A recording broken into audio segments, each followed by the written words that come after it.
오늘 이곳에 계신 성령 찬양하도록 하겠습니다.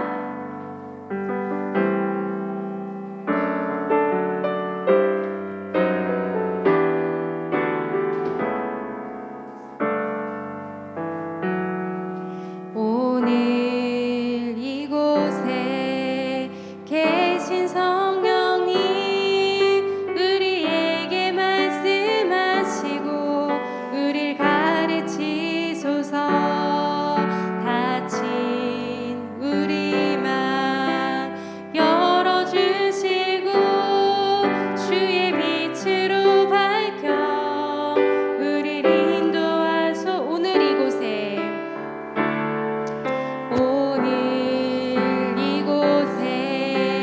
계신 성령님 우리에게 말씀하시고 우릴 가르치소서.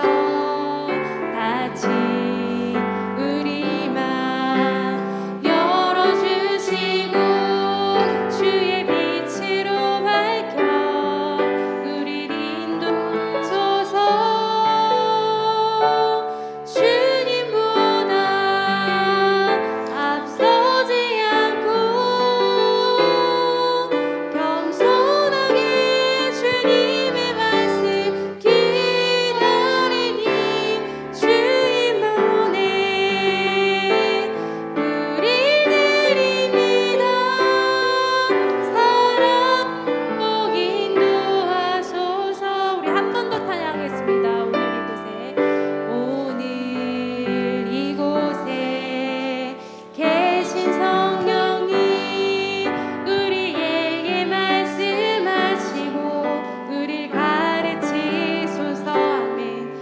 닫힌 우리 맘 열어주시고 주의 빛으로 밝혀 우릴 인도하소서. 주님보다 앞서지 않고 겸손하게 주님의 말씀 기다리니 주님 보내 우리 드립니다.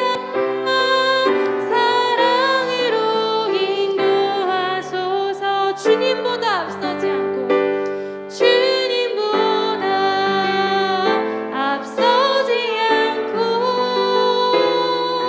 겸손하게 주님의 말씀 기다리니 주님 손에 우리 드립니다. 사랑으로 인도하소서. 아멘.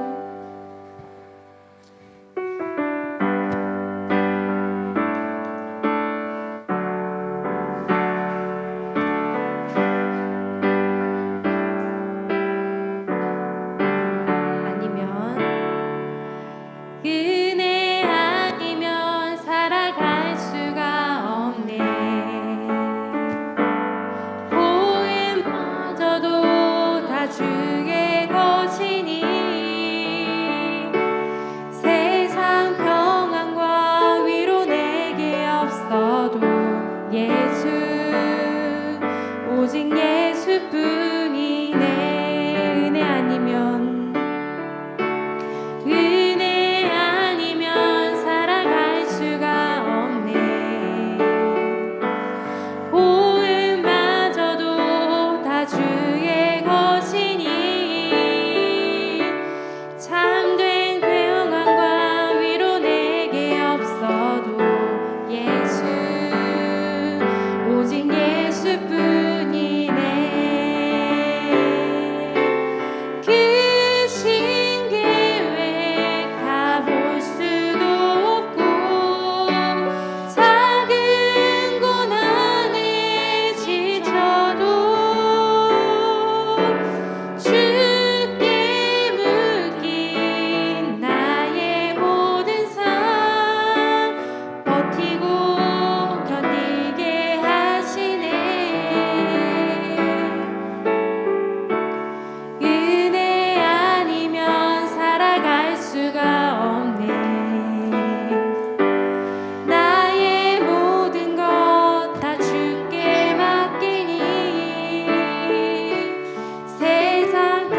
찬양합니다. 박수 치면서 예수님 찬양하겠습니다. 예수님 찬양, 예수님 찬양, 예수님 찬양, 예수님 찬양합시다. 예수님 찬양, 예수님 찬양, 예수님 찬양, 예수님 찬양합시다. 할렐루야, 할렐루야. 예수님 찬양합시다.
기도하겠습니다.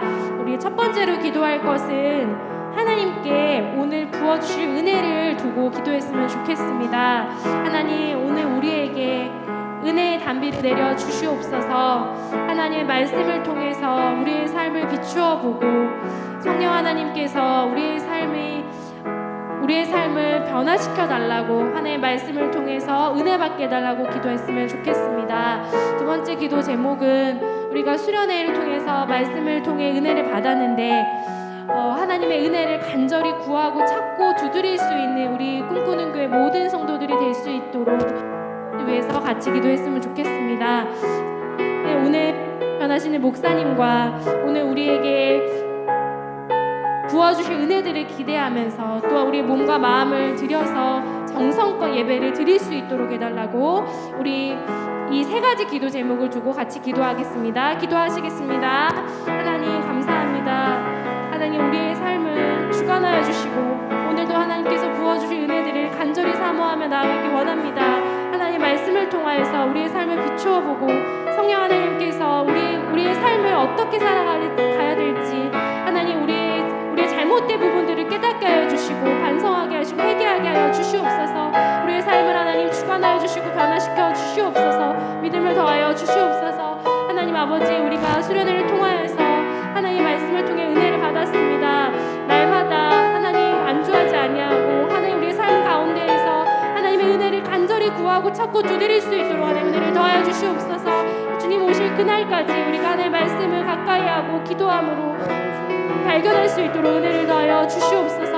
하나님 이 시간 말씀을 전하시는 목사님 함께하여 주시옵시고 하나님 갑절의 영광을 더하여 주셔서 하나님 말씀이 우리 마음 가운데 새길 수 있도록 하나님 인도하여 주시옵소서. 하나님 우리가 아멘으로 화답하며 하나님의 말씀으로 우리가 받아들일 수 있도록 하나님의 좋은 마음을 밭을 허락하여 주시옵소서. 믿음을 더하여 주시옵소서. 우리의 마음과 정성을 드리오니 하나님 우리 예배를 받아주시고 하나님 아버지, 우리가 그냥 왔다가 가는 것이 아니라 하나님이 정말 받으실 만한 예배를 드릴 수 있도록 하나님 우리의 마음과 자세를 하나님 지켜 주시옵소서. 모든 것들을 주관하여 주실 줄 믿습니다. 하나님 함께하여 주시옵소서. 감사합니다. 예수님의 이름으로 기도드립니다. 아멘. 모두 자리에서 일어나셔서 임내 찬양하도록 하겠습니다.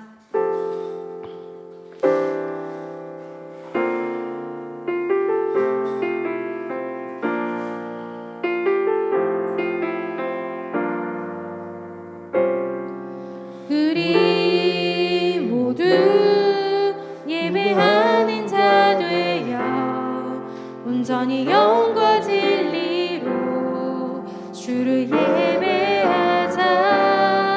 주가 우리와 함께 영원히 함께 하시고 마르지 않는 샘물로 우리 채우시리.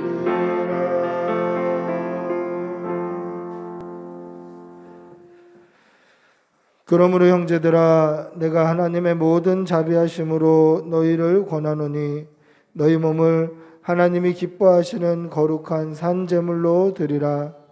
이는 너희가 드릴 영적 예배니라. 아멘. 사도신경으로 우리의 신앙을 고백하겠습니다. 나는 전능하신 아버지 하나님 천지의 창조주를 믿습니다. 나는 그의 유일하신 아들 우리 주 예수 그리스도를 믿습니다. 그는 성령으로 잉태되어 동정녀 마리아에게서 나시고 본디오 빌라도에게 고난을 받아 십자가에 못 박혀 죽으시고 장사된 지 사흘 만에 죽은 자 가운데서 다시 살아나셨으며 하늘에 오르시어 전능하신 아버지 하나님 우편에 앉아 계시다가 거기로부터 살아있는 자와 죽은 자를 심판하러 오십니다. 나는 성령을 믿으며 거룩한 공교회와 성도의 교제와 죄를 용서받는 것과 몸의 부활과 영생을 믿습니다. 아멘. 찬송가 10장으로 하나님을 찬양하겠습니다.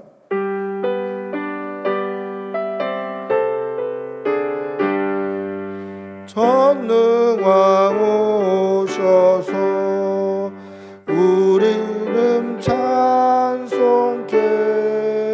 하옵소서. 영광과 권능의 성부여 오셔서 우리를 다스려 주옵소서.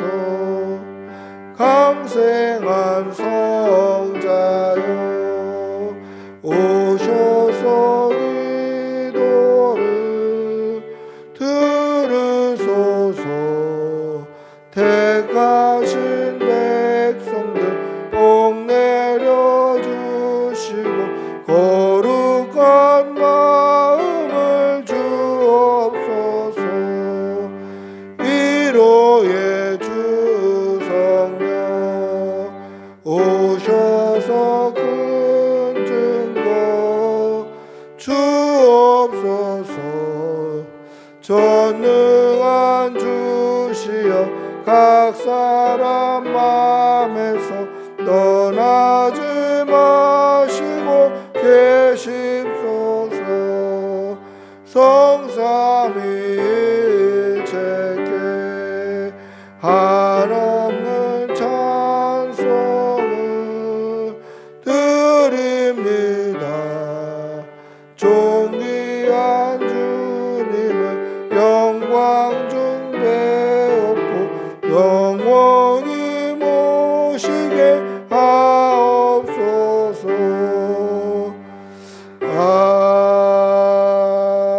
아멘. 참회의 기도를 드리겠습니다. 사랑의 아버지 하나님, 오늘도 우리에게 생명 주시고 주의 전에 나와 예배할 수 있는 처소를 허락하여 주시고 이렇게 좋은 날 주시어서 하나님께 나와 예배하게 하시는 은혜 감사합니다. 우리의 삶을 돌아보면 감사뿐이었고 하나님의 은혜뿐이었음을 고백합니다. 그러나 입술로는 그렇게 고백하고 머리로는 알고 있지만 실제 우리의 삶을 돌아보면 하나님의 은혜를 생각하고 그 은혜를 깨달아 감사하기보다는 하나님의 은혜를 잊어버리고 말씀을 잊어버리고 그렇게 살았던 우리의 삶을 돌아봅니다. 주님, 우리의 지난 날을 용서하여 주시옵소서. 말씀대로 살지 못하고 감사하지 못하였던 우리의 지난 날을 하나님 앞에 고백하오니 용서하여 주시옵소서.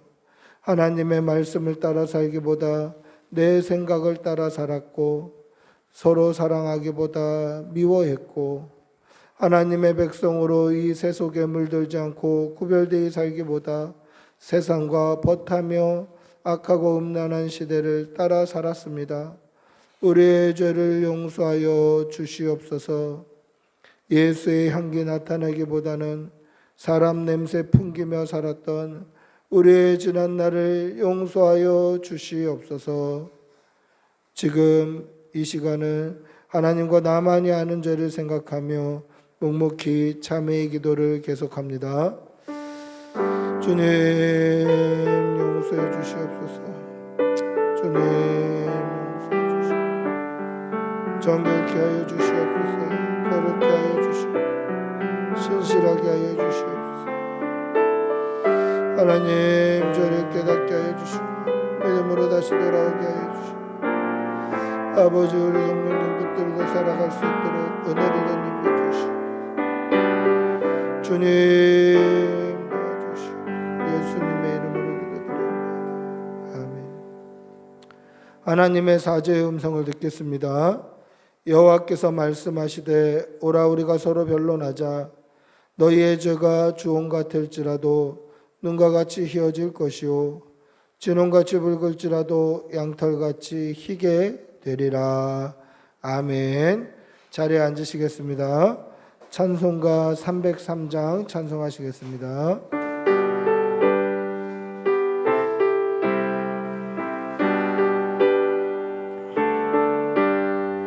날 위하여 십자가에 중한 고통 받으사 대신 죽은 주 예수의 사랑하신 은혜여 보배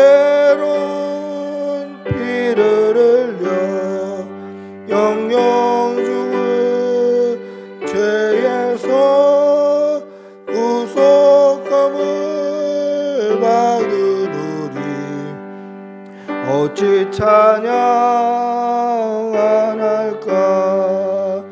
예수 안에 있는 우리 한량없이 즐겁고 주 성령의 위로함이 마음속에 차도다.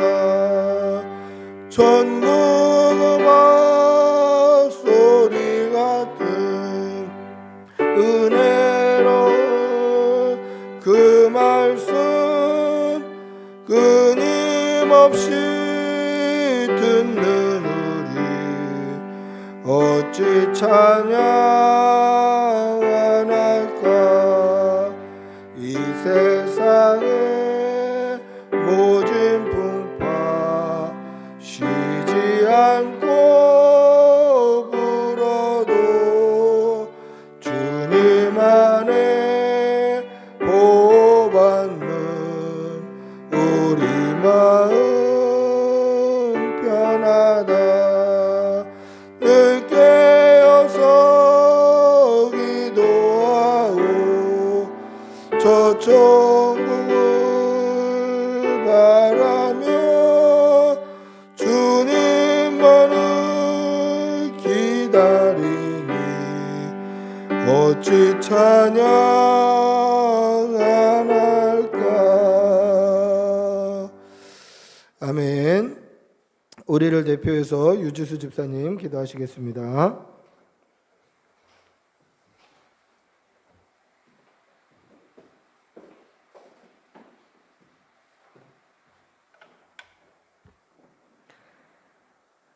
전능하신 하나님, 우리를 하나님의 자녀 삼아 주시고 날마다 일용할 양식을 공급해 주셔서 감사합니다. 우리는 주님의 은혜로 하루하루를 살아가고 있지만 주님께 더 기도하며 주님의 뜻을 구하지 못했고 말씀을 가까이 하여 하나님의 뜻을 찾지 못했음을 용서하여 주시옵소서. 사랑의 하나님, 하나님이 우리를 사랑하시듯 우리도 주님의 사랑을 전하는 자로 살아가게 하옵소서. 때로는 조금 손해보더라도, 때로는 조금 불편하더라도 나보다 남을 낮게 여기며 이익을 따지지 않고 이웃을 섬기고 사랑하는 믿음의 성도들이 다 되게 하여 주시옵소서. 온 땅의 주인 되신 주님, 우리나라를 불쌍히 여겨 주시옵소서. 유정자들이 하나님을 두려워하게 하옵시고 어린 아이들이 안전하고 행복하게 성장할 수 있는 나라가 되게 하여 주시옵소서. 모든 국민들이 경제적으로 어렵지 않도록 도와주시옵소서. 우리의 작은 신음에도 응답하시는 주님, 우리 꿈꾸는 교회 모든 성도들이 구하고 찾고 두드리는 간절한 믿음을 가지게 하여 주시옵소서. 매 순간 주님을 의지하고 어렵고 낙심될 때 그 자리에서 무릎 꿇고 간절히 기도하여 응답받는 큰 축복을 더하여 주시옵소서. 주님 다시 오실 그날을 준비하며 날마다 믿음이 자라나는 모든 성도들이 다 되게 하여 주시옵소서. 이제 하나님의 말씀을 듣습니다. 닫힌 우리들의 마음을 성령 하나님 열어주시고 진리 되신 주님의 말씀을 아멘으로 화답하게 하여 주시옵소서. 말씀을 전하시는 목사님 갑절의 영감을 더하여 주시옵소서. 우리의 예배의 주관자 되신 주님, 이 모든 예배의 시종을 주님께 맡기오니 하나님 홀로 영광 받아 주시옵소서. 예수님의 이름으로 기도드립니다. 아멘.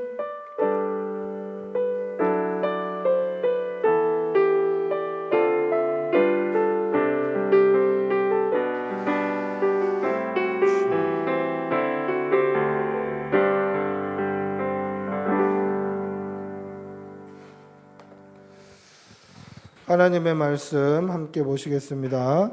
말씀은 출애굽기 3장 9절에서 14절까지입니다. 출애굽기 3장 9절에서 14절까지 구약성경 84쪽에 있습니다. 출애굽기 3장 9절에서 14절. 출애굽기 3장 9절에서 14절입니다.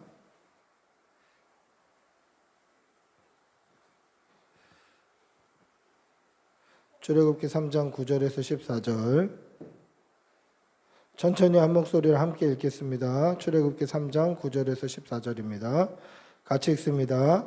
이제 가라, 이스라엘 자손의 부르짖음이 내게 달하고 애굽 사람이 그들을 괴롭히는 학대도 내가 보았으니 이제 내가 너를 바로에게 보내어 너에게 내 백성 이스라엘 자손을 애굽에서 인도하여 내게 하리라. 모세가 하나님께 아뢰되 내가 누구이기에 바로에게 가며 이스라엘 자손을 애굽에서 인도하여 내리이까?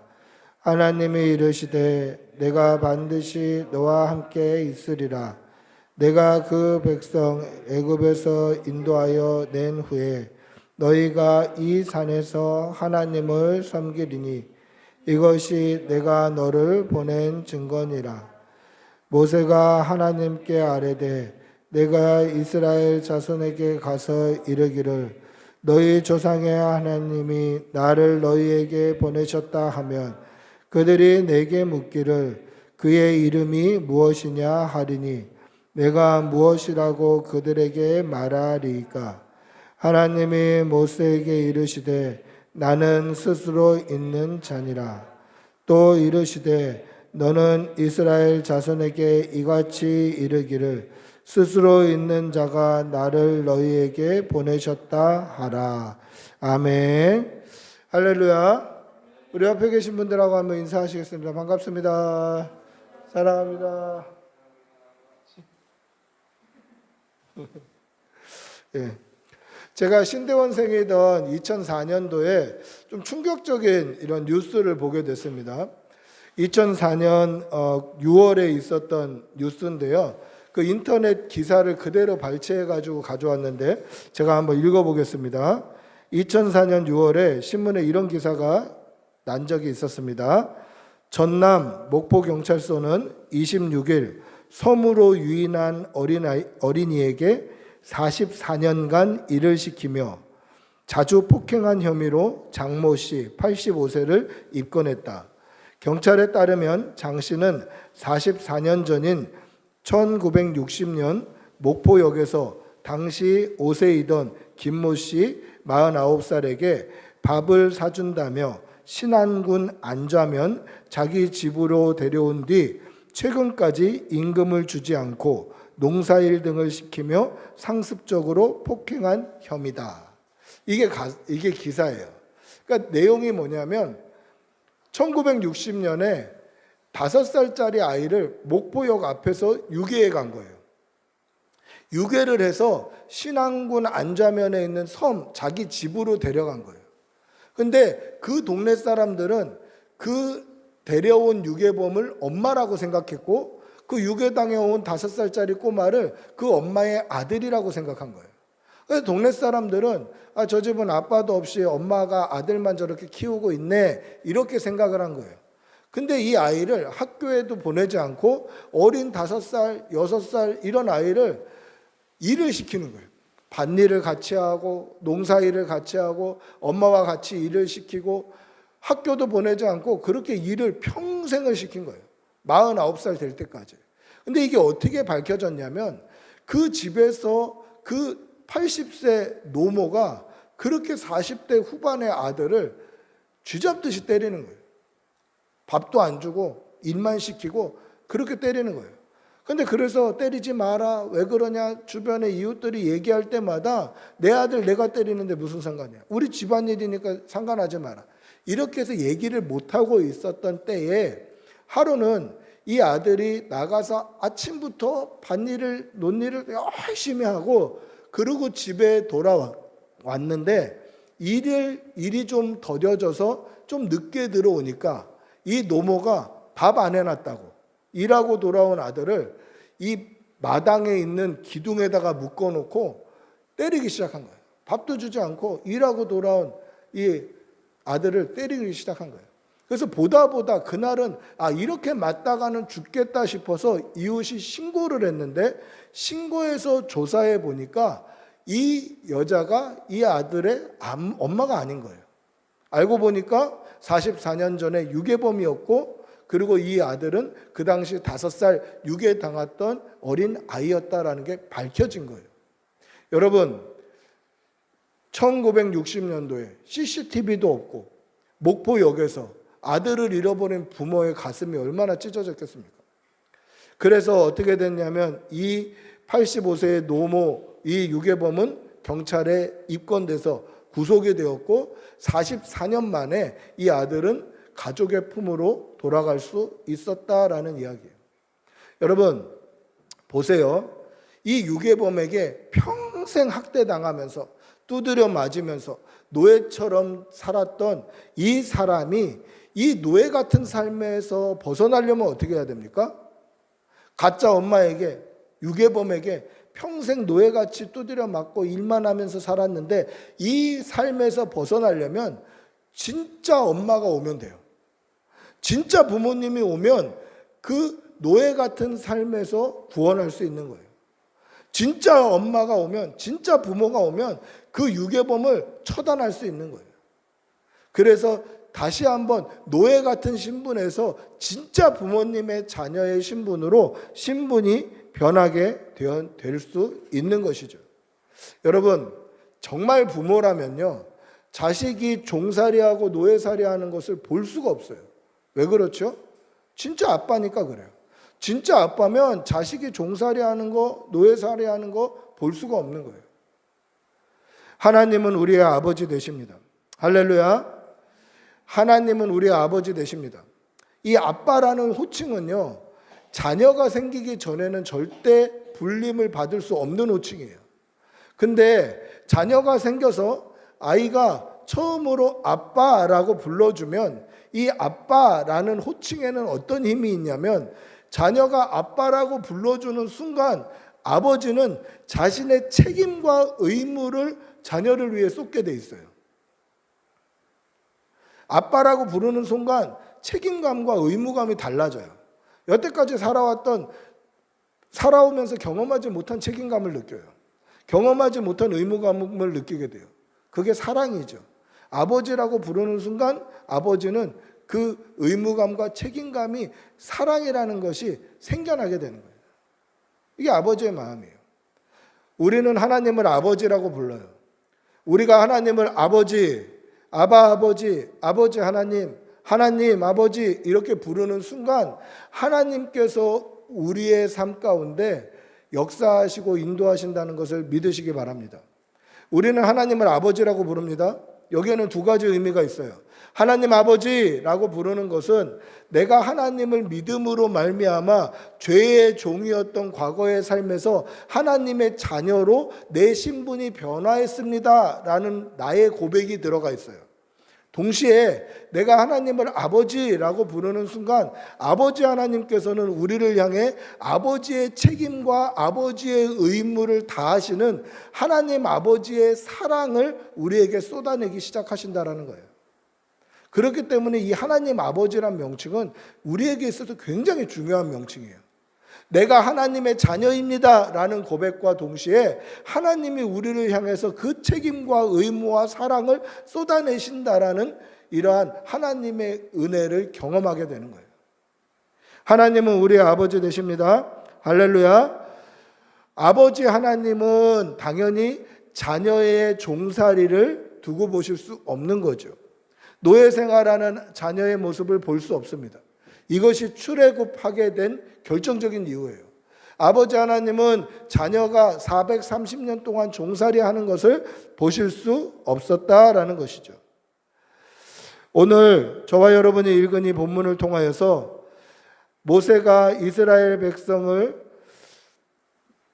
인도해낼 때 하나님이 어떻게 책임을 주셨고 어떻게 역사하셨고 어떻게 은혜를 주셨는지 아버지 하나님의 사랑을 우리도 깨닫는 그러한 시간이 되시기를 바랍니다. 오늘 본문을 보시면 아버지 하나님의 세 가지 모습을 발견할 수 있습니다. 이 세 가지 모습을 우리에게 적용해 보고 하나님께서는 나에게 어떻게 찾아오셨을까? 어떤 하나님으로 지금 경험되고 있는가? 우리의 모습을 발견하는 그런 은혜의 시간이 되시기를 바랍니다. 첫 번째는 하나님께서 우리의 인생의 주인으로 찾아오시는 아버지의 모습으로 다가오십니다. 우리가 읽지는 않았습니다마는 이 출애굽기 3장 1절에 보시면 모세의 장인 미디안 제사장 이드로의 양을 치던 모세가 하나님의 산 호렙에 이르렀다라는 말씀이 기록되어 있습니다. 여러분, 호렙산이라고 안 하고 하나님의 산 호렙이라고 되어 있어요. 이 하나님의 산 호렙이 어디입니까? 우리가 잘 아는 시내산이에요. 그런데 이 산을 그냥 호렙산, 우리가 말하는 무슨 시내산 이렇게 이야기를 하지 아니하고 모세는 그곳을 하나님의 산 호렙에 이르렀다라고 기록하고 있습니다. 여러분, 출애굽기는 모세가 기록한 성경이죠. 그런데 모세가 이 출애굽기를 쓰면서 사람들이 잘 아는 명칭 시내산 혹은 호렙산이라고 쓰지 않고 하나님의 산 호렙이라고 쓴 이유가 있어요. 그 이유가 뭐냐면 모세에게 있어서 이 호렙산은 단순히 호렙산이 아니에요. 단순히 시내산이 아니에요. 그냥 호렙산이다, 시내산이다 이렇게 쓸 수도 있죠. 그런데 모세에게 있어서 이 호렙산은 하나님을 깊이 만났던 은혜의 장소예요. 떨기나무 불꽃으로 하나님을 깊이 만나고 하나님과 교제했던 곳이에요. 그렇기 때문에 단순히 호렙산이다, 시내산이다 이렇게 그냥 무슨 사전적인 명칭으로 쓸 수가 없는 거예요. 뭐라고 씁니까? 하나님의 산 호렙에 이르렀다. 즉, 이 호렙산은 모세에게 있어서 자신의 믿음, 영적인 회복이 일어난 장소예요. 하나님을 인격적으로 만났고 하나님을 깊이 만났고 하나님과 교제했고 하나님의 말씀을 받았던 곳, 이곳이 호렙산이에요. 그러니까 이 호렙산의 명칭을 쓸 때 단순히 호렙산이라고는 쓸 수가 없는 거예요. 모세는 내가 여기서 하나님을 만났습니다. 내 영이 회복되었습니다. 이 고백을 담고 있는 거죠. 하나님의 산 호렙에 이르렀다. 여러분, 우리에게도 이러한 은혜의 장소가 있어야 됩니다. 하나님을 만나는 깊은 은혜의 장소, 하나님을 만나는 깊은 은혜의 시간이 있어야 됩니다. 뭐 집에서 안 되면 때로는 뭐 화장실에서라도 아니면 길을 가다가라도 아니면 차 안에서라도 하나님의 이름을 부르는 은혜의 장소가 필요해요. 위대한 지도자 모세에게도 하나님의 은혜의 장소가 필요했다라는 것이죠. 거기가 어디입니까? 하나님의 산 호렙이에요. 그곳에서 하나님을 만나고 영혼이 회복되었어요. 여러분, 우리가 힐링이라는 말을 많이 쓰죠. 육체가 쉬는 거예요. 육신이 쉬는 거예요. 쉼으로 새 힘을 얻는 게 힐링이에요. 힐이 되는 거예요. 힐링. 그런데 성도에게는요, 영적인 힐링이 반드시 필요해요. 영혼이 회복되고 영혼이 살아나는 시간이 반드시 필요해요. 그 장소와 시간이 반드시 필요해요. 모세에게도 영적인 힐링이 필요했어요. 그래서 하나님께서 하나님의 산 호렙에서 모세를 만나 주신 거예요. 근데 모세만 그랬습니까? 그렇지 않아요. 야곱도 그랬어요. 야곱도 분이엘이 힐링의 장소였어요. 하나님의 얼굴을 보았던 분이엘이 야곱의 영이 살아났던 그러한 장소였다라는 거죠. 예수님도 그랬어요. 예수님도 분주한 가운데 따로 시간을 정하여서 홀로 기도하려고 산으로 올라가시기도 했고, 새벽 오히려 미명 그 새벽에 하나님께서 하나님을 만나려고 예수님도 그 새벽 시간을 따로 떼어서 하나님께 드렸다라는 것이죠. 즉 위대한 지도자, 위대한 신앙의 선배들, 심지어 예수님도 영적인 힐링의 장소가 있었다라는 거예요. 우리에게도 이러한 장소가 필요합니다. 여러분, 주님의 몸된 교회가 또 여러분들의 가정이, 여러분들이 있는 곳이 영적으로 회복되는 은혜의 장소가 되시기를 바랍니다. 할렐루야. 모세는 하나님의 산 호렙에서 떨기나무 불꽃으로 임재하시는 하나님을 만나게 됩니다. 떨기나무에 불이 붙어 있어요. 그런데 그 나무에 불이 붙어 있는데 나무는 타지 않아요. 그 나무의 불로 임하는 그 그 하나님을 모세가 만나게 되었다라는 것입니다. 여러분, 하나님의 산 호렙에서 떨기나무 불꽃으로 모세를 만나 주신 이 하나님이 우연히 하나님이 모세를 만나신 건가요? 하필 그 자리에 떨기나무 불꽃으로 임하신 하나님을 발견한 사람이 모세였기 때문에 우연히 만나게 된 건가요? 그렇지 않다라는 것이죠. 여러분, 지금 80세 모세가 하나님의 산 호렙에 서 있을 때까지의 그 삶을 돌아보면 우리가 볼 때 또는 인간적인 눈으로 볼 때에는 모세의 결정과 모세의 상황과 모세의 판단에 따라서 여기까지 온 것처럼 보여요. 모세가 결정하고 모세가 판단하고 모세가 스스로 자신이 개척해서 여기까지 온 것처럼 보여요. 그냥 인간적인 눈으로 보면. 그래서 이런 말 많이 하죠. 만약에 바로가 어린 남자애들을 죽이라고 명령을 하지 않았다면, 만약에 바로 공주가 모세를 데려가지 않았다면, 만약에 모세를 그곳에 두지 않았다면, 만약에 모세가 애굽 사람을 돌로 쳐 죽이지 않았다면, 만약에 모세가 이드로의 딸 십보라를 만나지 않았다면, 만약에 모세가 호렙산으로 오지 않았다면, 뭐 이런 만약에 이렇게 생각할 수 있을지도 모르겠어요. 모세의 결정과 모세의 노력과 모세가 처한 상황이 지금 모세를 여기에 인도한 것처럼 보이더라는 거죠. 그런데 그렇지 않아요.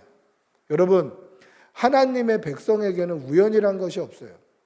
우연히 우리 교회가 생겨나고 우연히 여러분들이 이 가운데서 예배드리고 우연히 지금 이 자리에 앉아 있는 것이 아니다라는 것이죠. 하나님의 사람에게는 우연이란 있을 수 없어요. 하나님의 인도하심과 하나님의 계획과 하나님의 섭리만 있을 뿐이에요. 이 사실을 믿으시기 바랍니다. 모세가 지금 하나님의 산 호렙에 서기까지 수도 없이 많은 일들이 있었죠. 바로가 남자아이를 죽이라는 명령이 있었고, 바로 공주가 모세를 데려간 일이 있었고, 또 모세가 애굽 사람을 돌로 친 일이 있었고, 모세가 도망하던 중에 이드로의 딸 십보라를 만나는 일이 있었고, 모세가 수도 없이 많은 산들 중에 하나님의 산 호렙에 이르는 일이 있었다라는 거죠. 그런데 이것이 우연이 아니라 그냥 어쩌다 보니까 된 일이 아니라 철저하게 하나님의 계획과 하나님의 섭리와 하나님의 인도하심이었다라는 것입니다. 왜 하나님께서 이렇게 모세를 섭리하시고 인도하시고 계획하십니까? 하나님께서 모세의 주인이 되시기 때문에 그렇습니다. 여러분, 이 사실을 믿으시기 바랍니다. 하나님께서 우리의 삶에 깊이 관여하시고 우리의 삶을 인도하시고 섭리하시고 계획하시는 이유는 하나님이 우리 인생의 주인이 되시기 때문에 그렇습니다. 80세 이 할아버지 모세에게 하나님께서 주인으로 찾아오신 거예요. 더 이상 그 인생의 주인이 모세 자신이 아니라 하나님이 주인 되시려고 지금 이 시간까지 인도하시고 계획하시고 섭리하신 분이 하나님이라는 사실을 깨닫게 하시기 위해서 하나님이 찾아오신 것입니다. 여러분 기억하십시오. 언제나 우리의 삶의 주인도 하나님 되십니다. 우리의 삶도 모세와 마찬가지죠.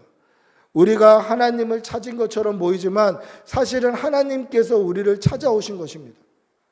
우리의 삶이 어떻게 하다 보니까 교회 다니는 것 같고 어떻게 하다 보니까 예수 믿는 것 같아 보이지만 실제로는 철저한 하나님의 인도하심과 섭리와 계획 아래 있다라는 것입니다. 하나님께서 우리의 주인이 되어 주십니다. 이 사실을 믿으시기 바랍니다. 하나님이 주인이 되어주시면 실제로는 보잘것없는 인간적인 삶에서 하나님이 주인이 되어주시면 하나님의 일꾼으로 쓰임받게 되는 것입니다. 모세 역시 하나님이 주인이 되어주시니까 어떻게 됐습니까? 미디안의 목자의 삶에서 백성의 지도자의 삶이 되는 거예요. 하나님의 쓰임받는 삶이 되는 거예요. 여러분 오해가 없으셔야 됩니다. 목자의 삶은 비루하고 비천하고 민족 지도자가 되는 삶은 대단하고 위대하고 성공적인 삶이다. 그 얘기가 하는 게 아니에요. 모세가 주인이었던 삶에서 하나님이 주인이 되시는 삶을 사니까 모세를 하나님이 사용하시다 보니 하나님의 도구로 쓰임받는 인생이 되더라는 거예요. 제가 제 욕심대로 제 마음대로 살면 이영범이의 삶을 벗어날 수가 없어요. 그러나 하나님이 주인 되셔서 하나님의 섭리와 하나님의 계획과 하나님의 인도하심으로 살아간다면 하나님이 저를 통하여서 하나님의 일을 하시는 하나님의 도구로 쓰임받게 되는 거예요. 이영범이라는 한계를 벗어나서 하나님의 전능하심이 나를 통해 역사되는 그러한 은혜를 맛보게 되는 거예요. 여러분, 우리 인생에 하나님이 주인 되시기를 바랍니다. 사랑하는 우리 자녀들의 인생에 하나님이 주인 되시기를 바랍니다. 하나님이 주인 되시면 하나님의 힘으로 살아가게 돼요. 하나님의 힘으로 쓰임받게 돼요. 그렇게 살아가는 그러한 성도가 되시기를 바랍니다. 할렐루야. 오늘 모세가 만난 하나님도 하나님께서 먼저 모세를 찾아오신 거예요. 모세가 하나님을 찾은 것이 아니라 하나님께서 모세를 찾아오신 것이에요. 왜 찾아오셨습니까? 하나님이 주인 되시려고 찾아오신 거예요. 모세가 주인 되었을 때는 미디안 목자의 삶을 살지만 하나님이 주인 되시면은 이스라엘 백성의 지도자의 삶을 살게 되는 것입니다. 사랑하는 성도 여러분, 신실하신 아버지 하나님께서 우리의 주인 되시기를 간절히 기도하시기를 바랍니다. 하나님 앞에 우리의 모든 욕심과 자만을 내려놓고 하나님이 주인 되시는 삶을 살아내는 여러분들이 되시기를 바랍니다. 이것이 우리의 주인 되시는 아버지 하나님의 사랑입니다. 두 번째는 어떤 아버지로 경험됩니까? 둘째는 신실하게 약속을 지키시는 아버지 하나님으로 경험이 되는 겁니다. 여러분, 하나님께서는 우리에게 신실하게 약속을, 하나님의 말씀을, 하나님의 뜻을 지켜내셔요. 이 사실을 믿으시기 바랍니다. 하나님은 말씀을 신실하게 지키시는 분이에요. 그래서 하나님의 말씀 붙들고 기도하면 하나님께서 응답하실 수밖에 없어요. 여러분, 자녀들이 아빠한테 하는 말 또는 엄마한테 하는 말 중에 가장 두려운 말이 뭡니까? 아버지한테 하는 말, 엄마한테 하는 말 중에 가장 두려운 말이 뭐죠? 저는 그런 말이 가장 두려워요. 아빠가 그때 한다고 했잖아, 뭐 이런 말. 아빠가 근데 해준다고 했잖아, 이런 말. 그러면 해줄 수밖에 없어요. 약속을 어기면 아빠가 거짓말한 사람이 되니까 저희 둘째 아들이 그런 말 참 잘해요. 어때 그런 거는 참 기억을 잘해서 언제 무슨 얘기하면 아빠가 그때 이거 해준다고 했잖아 이렇게 얘기해요. 저는 기억이 안 나는데. 그럼 속으로 이런 생각을 하죠. 지는 내 말 그렇게 잘 들었나? 뭐 이런 생각이 들죠. 근데 해줄 수밖에 없어요. 해준다고 얘기를 했으니까. 그게 굉장히 긴장이 돼요. 아버지 하나님도 마찬가지입니다. 하나님께서 말씀하셨기 때문에 그 말씀을 붙들고 사는 사람을 하나님은 긴장을 하고 응답하실 수밖에 없어요. 여러분, 가장 두려운 말이 뭐냐면 시대가 바뀌었기 때문에 하나님의 말씀의 적용점도 바뀌어야 된다라고 우기는 사람들이 간혹 있어요. 이거 잘못된 생각이에요. 하나님의 말씀은 진리이기 때문에 시대가 바뀌고 세상이 거꾸로져도 변하지 않아요. 그렇기 때문에 이 말씀은 믿을만 한 거예요. 그래서 이 말씀 붙들고 기도하면 하나님께서 그 기도에 응답하시게 되는 거예요. 여러분, 신실하신 하나님의 말씀 붙들고 기도하시는 여러분들이 되시기를 바랍니다. 오늘 말씀도 보면 하나님께서 아브라함과 이삭과 야곱에게 세운 그 언약을 기억하셨다라고 말씀합니다. 우리 23절, 24절 한번 같이 읽어볼까요? 오늘 읽었던 부분 23절, 24절입니다. 같이 읽어보겠습니다. 시작. 여러 해 후에 애굽 왕은 죽었고, 오늘 본문 아니죠. 그 뒤에 2장 한번 찾아볼게요. 2장 23절, 24절. 2장 23절, 24절입니다. 한번 같이 읽어볼게요. 시작. 여러 해 후에 애굽 왕은 죽었고 이스라엘 자손은 고된 노동으로 말미암아 탄식하며 부르짖으니 그 고된 노동으로 말미암아 부르짖는 소리가 하나님께 상달된지라. 하나님의 그들의 고통 소리를 들으시고 하나님이 아브라함과 이삭과 야곱에게 세운 그의 언약을 기억하사. 뭐라고 되어 있습니까? 하나님께서 그들의 고통 소리를 들으시고 하나님이 아브라함과 이삭과 야곱에게 세운 그의 언약을 기억하셨더라. 그렇게 되어 있습니다. 이스라엘 백성들이 애굽에서 430년간 종살이를 합니다. 그 430년간 종살이를 하며 노예 생활을 하는 가운데 그 고통이 점점 고되게 돼요. 그래서 그 고된 고통 가운데 여호와 하나님께 부르짖습니다. 그 부르짖는 소리가 하나님께 상달이 되었다라고 기록되어 있어요. 자녀의 부르짖는 소리를 하나님이 들으셨다라는 말이에요. 여러분, 이상하게도 자녀의 울음소리는 기가 막히게 캐치가 돼요. 아이들이 많이 뛰노는 가운데 아이들을 보지 않아도 울 때 우리 애의 울음소리는 잘 들려요. 애들 울음소리가 다 거기에요. 비슷해요. 애들 울고 아파하는 소리가 다 비슷하죠.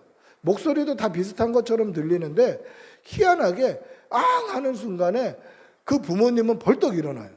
왜? 우리 자녀의 울음소리를 기가 막히게 들어요. 그게 뭡니까? 아버지 또는 부모의 마음이에요. 아이들에게 집중되어 있기 때문에 그래요. 하나님 우리 아버지도 우리에게 집중하고 계십니다. 언제 집중하고 계시죠? 부르짖어 기도할 때를 집중하고 계셔요. 하나님께서 부르짖어 기도하는 그 소리를 들으셨다라고 기록되어 있어요. 하나님께 상달되었어요. 하나님이 들으셨다라는 얘기예요. 그러면 430년 동안 이스라엘 백성들은 하나님께 부르짖지 않았다라는 거죠. 그 앞에는 부르짖지 않았어요. 부르짖고 하다가 이제서 들으신 것이 아니라 그 부르짖는 소리가 하늘에 상달되기까지 기도하지 않았다라는 것이에요. 하나님께서 백성들에게 귀를 기울이고 계시지만 그 귀 기울임을 이 백성들이 채울 수 없었다라는 거예요. 여러분, 아까 유지수 집사님이 기도하시면서 작은 신음에도 응답하신다라는 표현을 했는데 저도 설교문에 그렇게 기록해 놨거든요. 작은 신음이라도 해야 응답하는 거예요. 구해야지 들어주시는 거예요. 구해야지 주시는 거예요. 여러분, 하나님은요 전능하신 하나님이십니다. 믿으시기 바랍니다. 그런데 하나님은 전능하시지만 인격적이신 분이에요. 그래서 자녀가 구하기 전에 알아서 채워주는 부모, 아버지가 아니셔요. 구하라 그리하면 주실 것이에요. 작은 신음이라도 해야 응답하시는 분이 하나님이세요.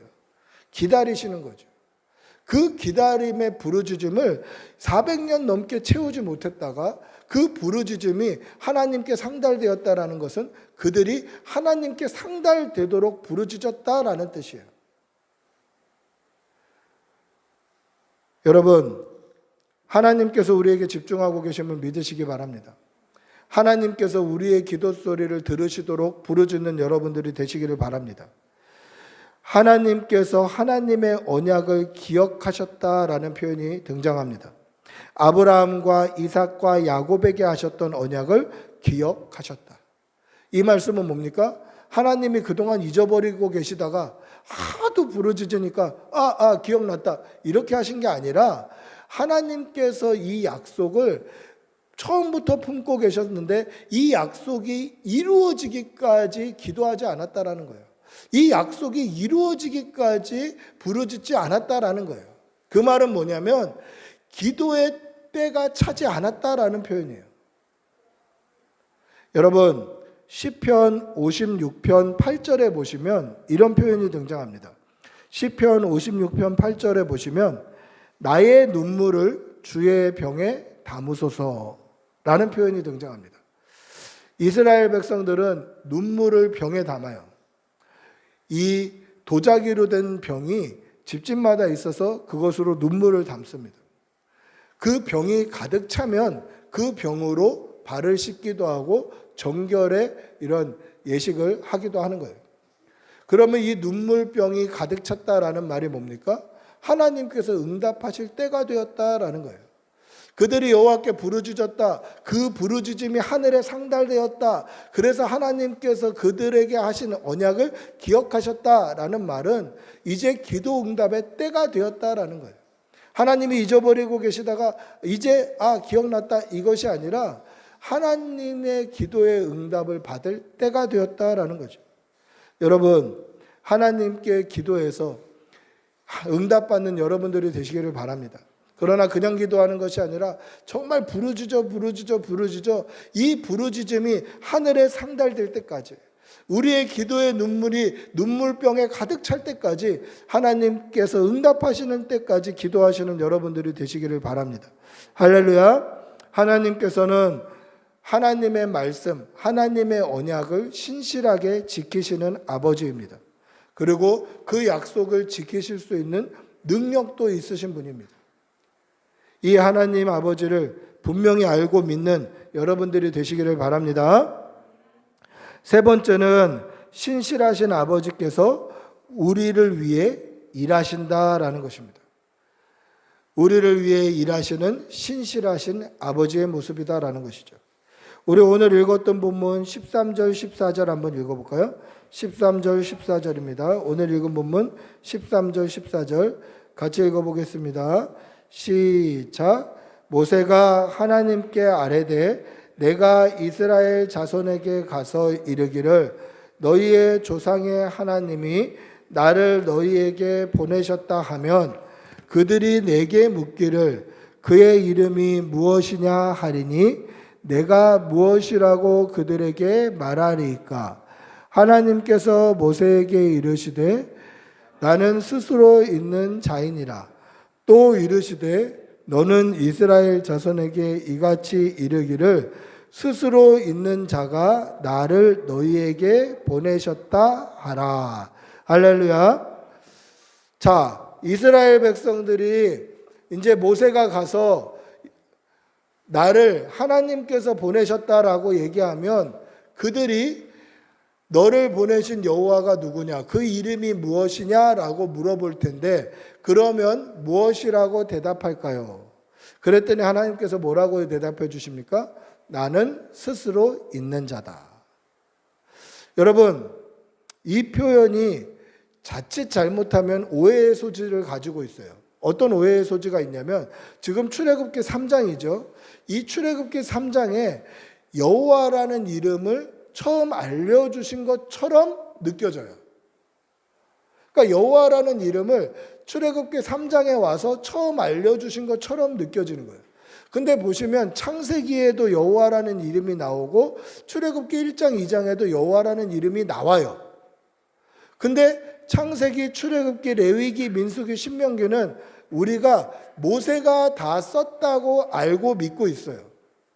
그래서 이것을 모세 오경이다 이렇게 얘기를 해요.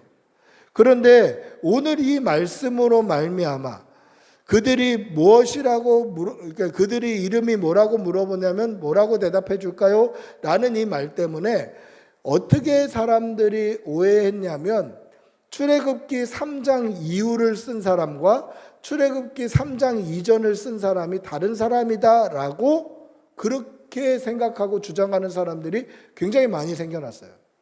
그러니까 출애굽기 3장에 와서 처음으로 여호와라는 이름을 알려준 거다. 그러니까 출애굽기 3장 이전에 썼던 창세기와 출애굽기 1, 2장은 여호와라는 이름을 아는 사람이 썼고 출애굽기 3장부터는 여호와라는 이름을 모르는 사람이 쓴 거다. 그래서 모세가 다 쓴 게 아니고 이거는 반반 나눠서 쓴 거다. 뭐 이렇게 주장하는 사람들이 생겨났어요. 근데 저희 교단은 그렇게 생각하지 않아요. 저희 교단은 다 모세가 썼다고 생각해요. 왜냐하면 히브리 문학의 표현 중에 하나가 이름이 무엇이냐라고 물어봤을 때 이름이 무엇이냐가 몰라서 What's your name? 이렇게 물어본 게 아니에요. 이름 앞에 뭐냐라고 물어본다면 그 이름이 가지는 속성을 물어보는 거예요. 좀 12조로 들릴 수 있겠지만 여러분들에게 이해를 돕기 위해서 한번 이런 표현들을 한번 써볼 수 있겠죠. 누가 저에게 물어봐요. 야, 너 이름이 뭐야? 그럼 저는 그렇게 대답하겠죠. 이영범인데요. 그럼 그 사람이 이렇게 다시 물어봐요. 야, 이영범이 뭔데? 시비처럼 들리죠? 근데 이영범이 뭐 하는 사람인데 이 뜻이잖아요. 그래서 나는 목사입니다. 뭐 나는 누구 아빠입니다. 뭐 이렇게 소개할 수 있겠죠. 그러니까 무엇이라는 의문형 전치사가 이름이라는 단어 앞에 붙을 때는 그 이름의 속성을 이야기하는 거예요. 그러니까 이스라엘 백성들이 이제 모세가 가서 자, 애굽을 떠납시다. 하나님이 나를 보내셨습니다. 라고 얘기할 때 그 하나님의 이름이 뭔데? 라고 물어보면 여호와라는 이름을 몰라서 물어본 게 아니라 하나님이라는 너를 보내신 하나님이라는 분이 나를 위해서 무엇을 해주실 수 있는데 이걸 물어보시는 거예요. 하나님이라는 이름이 가진 속성, 여호와라는 이름이 가진 속성이 뭔데? 이걸 물어보는 거예요. 그러니까 여호와께서 나를 보내셨습니다 라고 얘기하면 그 여호와께서 우리를 위해서 뭘 해주실 수 있는데 이걸 물어보는 거예요. 그때 하나님의 대답이 뭐죠? 나는 스스로 있는 자이니라. 여러분, 하나님께서 이렇게 대답하신 대답의 의미를 아실 수 있겠습니까? 나는 스스로 있는 자다. 하나님 우리를 위해 무엇을 해주실 수 있습니까? 이 질문에 나는 스스로 있는 자다. 이렇게 대답하신 하나님의 의중을 헤아릴 수 있습니까? 저는 그 의중을 헤아릴 수 있어요. 왜냐하면 저도 비슷한 경험이 있기 때문에 그래요. 저희 신우가 어렸을 때, 저희 큰애가 어렸을 때, 이제 막 돌 지났을 때에 그때만 하더라도 저희가 과자를 자주 안 사줬어요. 혹시나 아토피가 있을까 봐. 여러분들 다 그렇게 키우셨잖아요. 혹시나 아토피가 있을까 봐 과자를 잘 안 사줬어요. 그러니까 얘가 막 쌀을 주워 먹는 거예요. 그러면서 깎아 그렇게 오독오독하니까. 그래서 하루는 제가 얘를 데리고 과자를 사러 갔어요. 왜냐하면 제가 저희 아버지에게 가지고 있었던 되게 좋은 경험 중에 하나가 뭐냐면 저희 아버지는 기분파이시기 때문에 가끔 저를 데리고 슈퍼마켓에 들어가셔요. 그리고 너 사고 싶은 대로 다 사 그러셔요. 그럼 제가 사고 싶은 대로 뭐 어린아이니까 막 주워 넣어요. 그러면 아무리 주워 넣어도 얼마 안 돼요. 그때마다 아버지한테 다 샀다가 얘기하면 아버지께서 그렇게 말씀하셔요. 이게 다야? 그럼 또 사고. 이게 다야? 그럼 또 사고. 근데 그게 저에게는 굉장히 좋은 경험 중에 하나예요. 저하고 아버지하고 했던 추억 중에 굉장히 좋은 추억 중에 하나예요. 저도 그 추억을 만들어주고 싶은 거예요. 그래서 가서 맘대로 고르라고 했어요. 그랬더니 양송에 하나씩 2개를 들고 오더라고요. 그게 다야? 하나 더 집어. 더 사. 이렇게 해주니까 이렇게 저를 빤히 쳐다보더니 막 3살, 4살 그때의 아이가 저에게 근데 아빠 돈 있어? 그러는 거예요. 과자를 사줄 리 없다는 거죠. 평소에는 과자를 잘 안 사줬는데 2개를 사줄 리가 없다. 더 갖고 오라고 할 리가 없다. 근데 아빠 돈 있어? 그러는 거예요. 근데 그 얘기를 듣는데 너무 부끄러운 거예요. 왜냐하면 가게집 주인 아저씨가 옆에 있었기 때문에 너무 부끄러운 거예요. 그때 제가 뭐라고 대답했을까요? 당연히 있지. 당연히 있지. 여러분, 오늘 하나님께서 하신 말씀이 이와 같아요. 하나님이 우리를 위해서 뭐를 해주실 수 있겠습니까? 하나님께서 우리를 위해서 해주실 수 있는 게 뭡니까? 라고 물어봤을 때에 나는 스스로 있는 자다 라는 말씀이 무슨 뜻이냐면 야, 내가 하나님이야. 내가 하나님이야. 내가 전능의 아버지야. 내가 전능하신 하나님이야. 내가 나야. 그 뜻입니다. 너희들이 원하는 거 다 해줄 수 있어. 너희들을 구원해 줄 수 있고 너희들을 위해서 큰 나라를 만들어 줄 수 있고 너희들을 큰 민족으로 승리케 해 주실 수 있는 내가 하나님이야 라고 말씀하고 계시다라는 것이죠. 여러분, 하나님 아버지가 어떤 분이십니까? 하나님은 전능하신 우리의 아버지십니다. 우리를 위하여서 모든 것을 하실 수 있는 분이십니다. 이 아버지의 전능하심을 믿으시는 여러분들이 되시기를 바랍니다. 말씀을 맺습니다. 우리는 하나님을 아버지라고 이야기합니다. 우리가 하나님을 아버지라고 부를 때에는 우리가 하나님의 자녀가 되었다는 고백과 동시에 하나님께서 우리를 향하여서 하나님의 책임과 의무와 사랑을 쏟아내신다는 표현이 같이 들어 있는 것입니다. 여러분, 이 하나님께서 우리 아버지 되심을 믿으시기 바랍니다. 그 믿음으로 날마다 승리하는 주의 백성들이 되시기를 축복하고 기도합니다.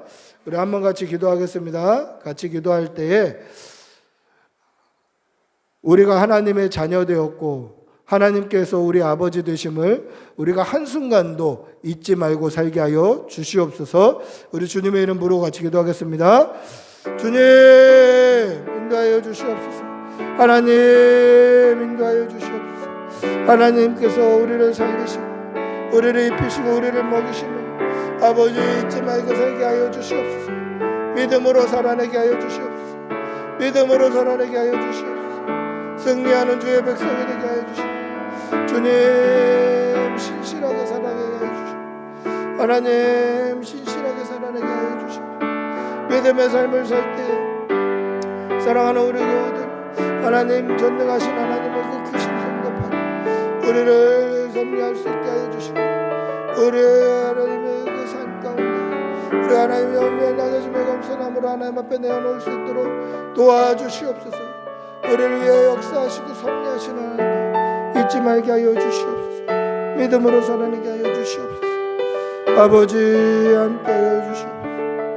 주님 도와주시옵소서. 은혜를 내려주시옵소서.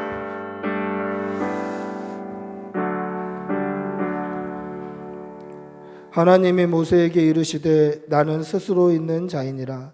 또 이르시되 나는 이스라엘 자손에게 이같이 이르기를 스스로 있는 자가 나를 너희에게 보내셨다 하라.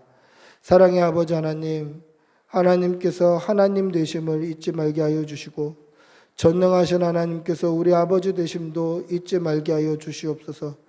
이 사실을 우리가 분명히 기억하고 믿고 그 믿음으로 담대히 살아갈 수 있도록 은혜를 덧입혀 주시옵소서.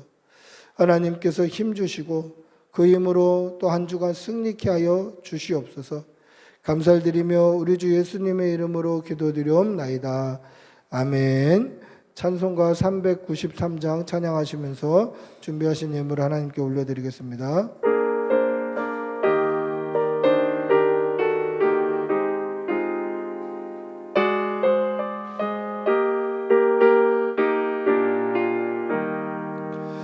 오 신실하신 주 내 아버지여 늘 함께 계시니 두려움없네. 그 사랑 연창고 날 지키시며 어제나 오늘이 한결같네. 오 신실하신 주 오 신실하신 주 날마다 자비를 베푸시며 일용할 모든 것 내려주시니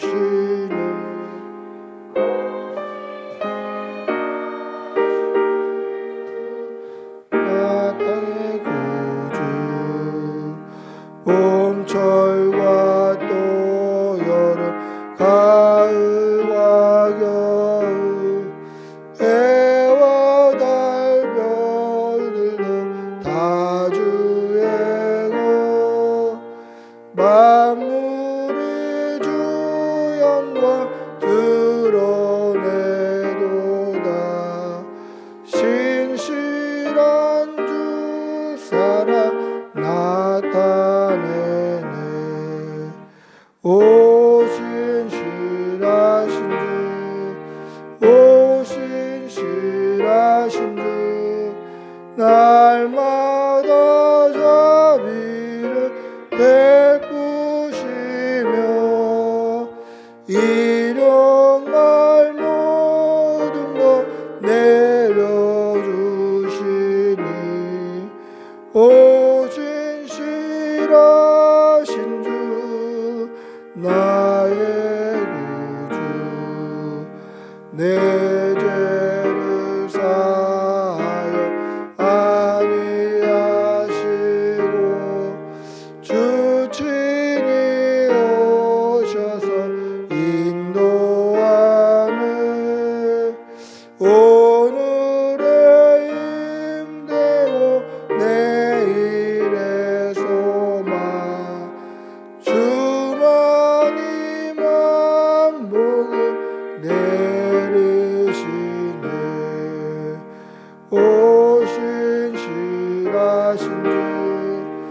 오신 실하신 주 날마다 자비를 베푸시며 일용할 모든 것 내려주시니 오신 실하신 주 나의 구주. 기도하겠습니다. 사랑의 아버지 하나님, 오늘도 좋은 날 주셔서 감사합니다. 좋은 날 주시고 하나님 앞에 예배하게 하신 은혜가 너무도 크고 감사하여서 아버지 앞에 나올 때 빈손 들고 나오지 아니하고 예물 올려드립니다. 이 예물이 쓰이는 곳에 하나님의 나라가 서게 하여 주시고 목적을 따라 드린 손길에 1000배의 복으로 갚아 주시옵소서. 사랑하는 교우들의 가정에 건강의 복을 더하여 주시고 일용할 양식이 끊이지 않게 하여 주시고 모든 일터와 직장과 사업장과 모든 삶의 터전 위에 복이 넘치게 도와주시옵소서. 사랑하는 가정의 자녀들에게도 아버지 함께하여 주시어서 영과 육의 강건함으로 날마다 붙들어 주시옵소서. 간절히 바라옵고 우리 주 예수님의 이름으로 기도드리옵나이다. 아멘. 광고 말씀드리겠습니다. 자세한 광고는 주보를 참조해 주시면 되겠습니다.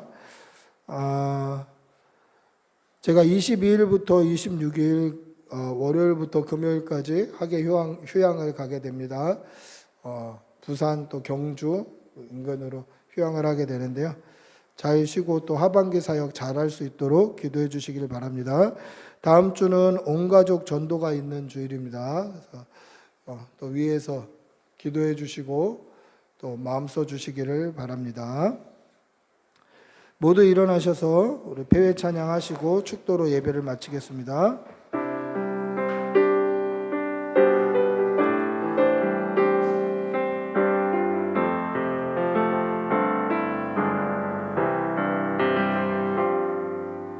주님 다시 오실 때까지 나는 이 길을 가리라. 좁은 길 나의 십자가 지고 나의 가는 이 길 끝에서 나는 주님을 보리라. 영광의 내 주님 나를 맞아주시리. 주님 다시 오실 때까지 나는 일어나 달려가리라. 주의 영광은 땅 덮을 때 나는 일어나 노래하리. 내 사모하는 주님 온 세상 구주시라. 내 사모하는 주님 영광의 왕이시라.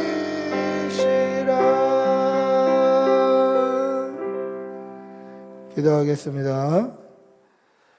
주 예수 그리스도의 은혜와 하나님의 사랑과 성령의 교통하심이 전능하신 아버지 하나님을 나의 아버지로 분명히 알고 믿는 여기 모인 모든 주의 백성들과 그 가정과 모든 일터와 그 자녀와 가족들 위해 지금부터 영원히 함께 있을지어다. 아멘.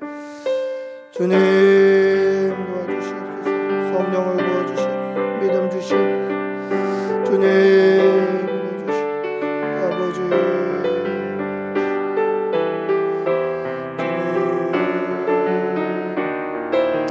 주님